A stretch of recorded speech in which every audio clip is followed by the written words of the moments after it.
plummeted down through that weird sky towards a great turbulent ocean that roared and swelled, a ferocious sea that offered no hope of survival. I thought of home and wept, unaware that in an instant my fortunes would be changed by an event so bizarre I almost hesitate to tell you. And it happened like this.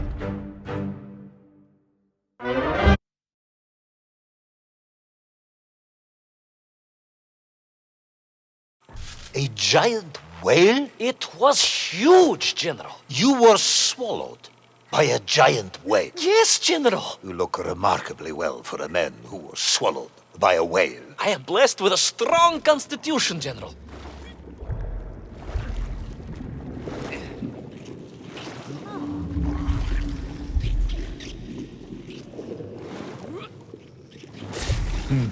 And I assume you are now going to tell me how you managed to escape from the belly of this giant whale. Naturally, General. And I must say, it really was a fascinating glimpse into the interior life of one of our world's most magnificent beasts. I consider myself a wiser man after this experience.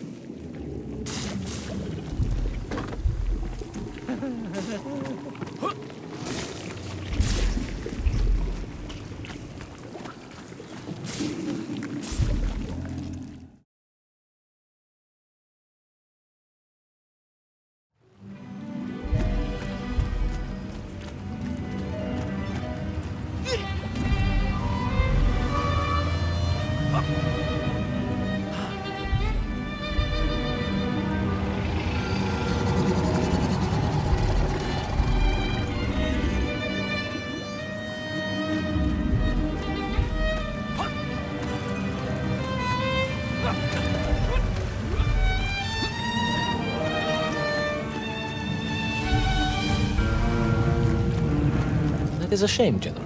People can be so closed-minded. I, on the other hand, have little choice but to hear you out. For your own sake, Ivan Ivanovich, I must urge you to be brief. Absolutely, General. I will tell you directly of my miraculous escape from the belly of the whale. You simply won't believe what happened next. That is becoming a dangerously overused phrase.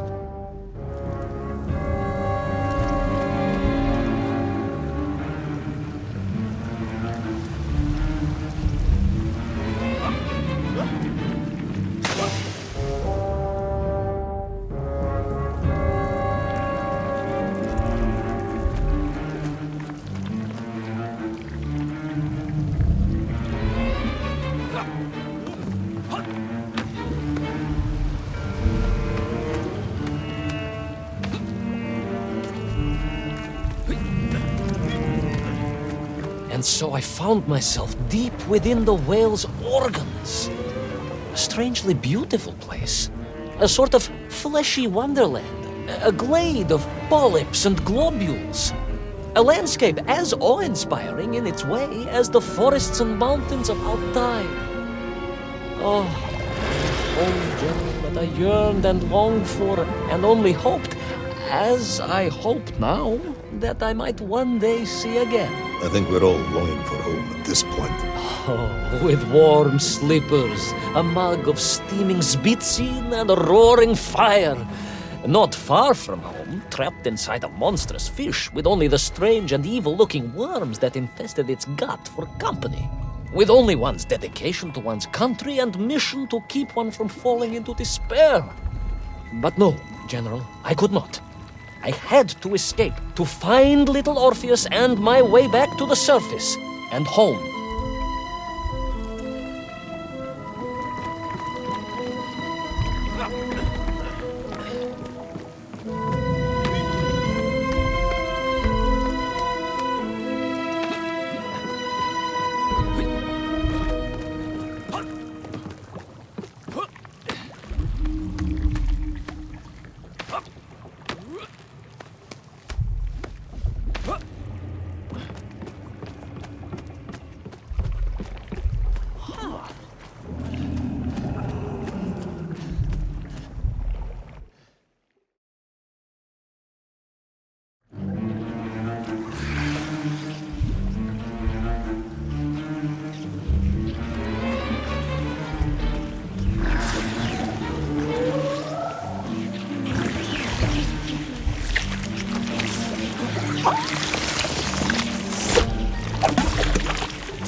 Worms, you said, living inside the whale.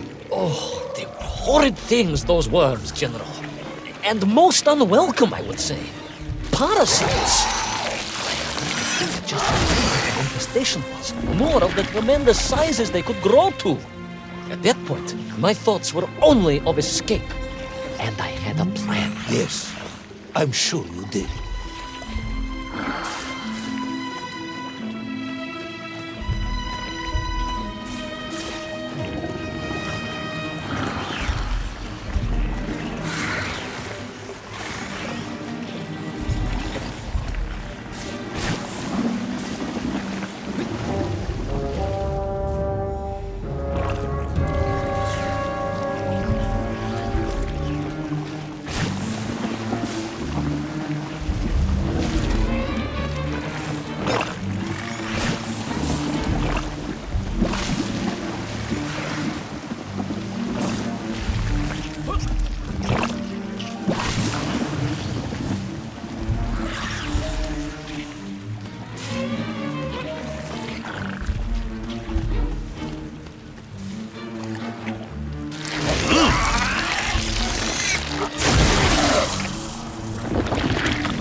These worms, they made your Nivirayatni whale sick.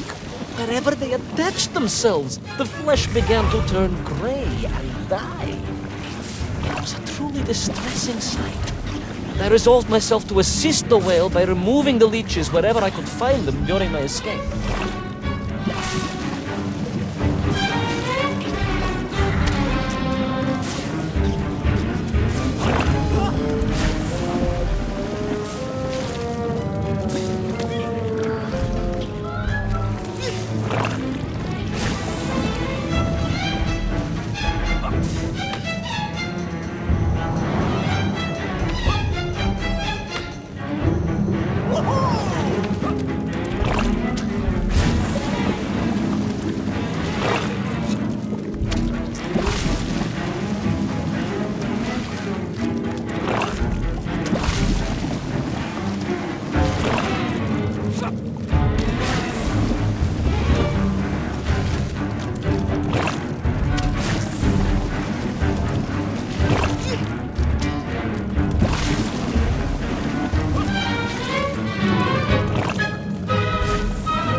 In my mind, it was a simple plan, General. I would climb up through the whale's throat into its mouth, then wait until it opened it to feed and swim out. Ah, yes. Brilliant, Ivan Ivanovich. Only one or two minor flaws with it. For example, did it not occur to you that the whale would likely be deep underwater when it ate? Вы правы, General, but I am a strong swimmer. As a child, my parents would take us to holiday near Irkutsk, where we took constitutionals in the waters of Lake Baikal. In fact, my mother often called me her маленький морской котик.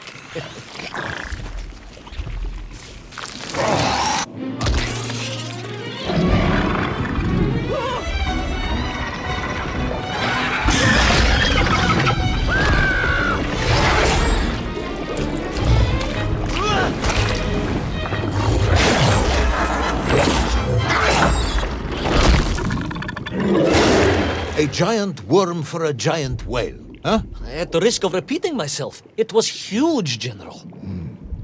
The Moscow University Zoological Society may be interested after all.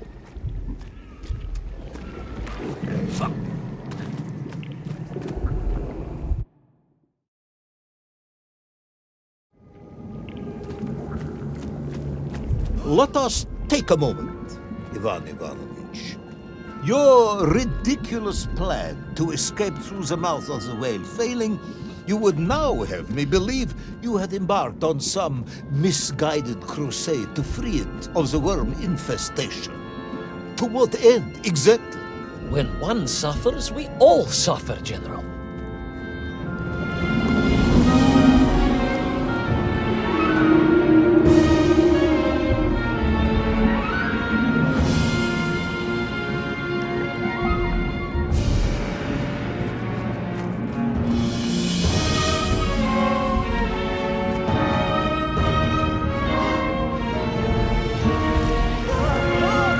Your ideological commitment is admirable, comrade, but... I concluded that if I could find the root of the infestation and neutralize it, the whale could mount a spirited counterattack against the worms.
And then, victorious, the whale would surface to expel the remaining poisonous muck and slime from its body. And at that point, I could escape through the nearest convenient orifice. In this case, most likely the blowhole. That is the most revolting thing I've ever heard. General, we are Russians. We have withstood.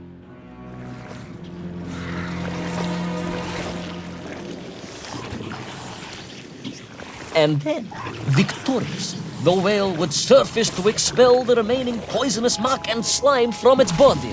And at that point, I could escape through the nearest convenient orifice. In this case, most likely the blowhole. That is the most revolting thing I've ever heard. General, we are Russians. We have withstood the sheer force of nature and history and emerged triumphant. An expedition through the nasal sphincter of a gargantuan whale is nothing to us.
And then, victorious, the whale would surface to expel the remaining poisonous muck and slime from its body. And at that point, I could escape through the nearest convenient orifice. In this case, most likely the blowhole. That is the most revolting thing I've ever heard. General, we are Russians. We have withstood the sheer force of nature and history and emerged triumphant. An expedition through the nasal sphincter of a gargantuan whale is nothing to us.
I suppose you would have me believe that the whale was grateful to you. Well, General, that would be presumptuous. I doubt it was even aware of my presence. But I had more immediate problems. For if the whale might have been relieved by my actions, the worms were enraged. Worms do... Furious. Worms Incandescent. do not feel... Violently indignant. emotions. Demented, General. Deranged. Enough!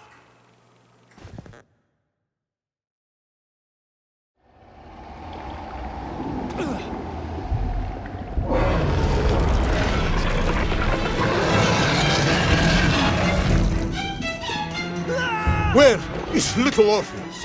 Where is my bomb? Unless you are trying to tell me the whale smoked that as well. No, it did not, General. That would be absurd. No, Ivan Ivanovich, you are absurd. Your story is absurd. This whole ridiculous fairy tale is absurd.